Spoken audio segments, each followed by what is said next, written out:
Nancy Imefajiradozi has relocated to Tiptoe Lane.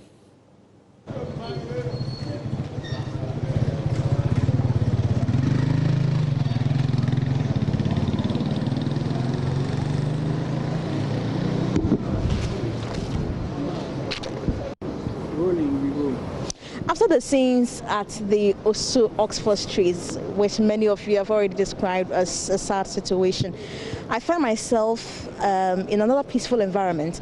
Let's cast our minds back a few months ago. Here is the Circle Tiptoe Lane. Even around this time, which is around 8:45 to 9 p.m., the street is still filled with cars, filled with people holding clothes, people selling phones, people selling gadgets, food stuff, and all other things. But it's rather a different situation today. I virtually see an empty street. Nothing to show that this street was once a busy one.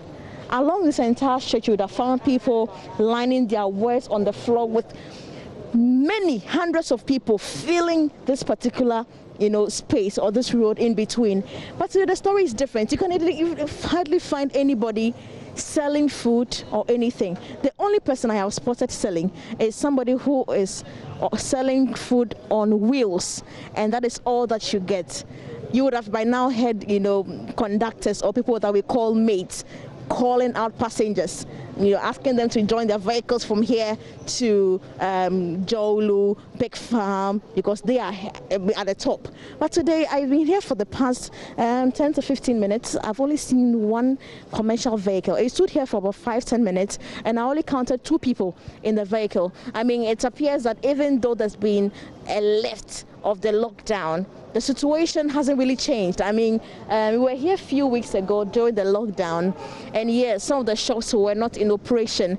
But today, even though they are open, it appears people have decided to really adhere to the call by the president to observe social distancing.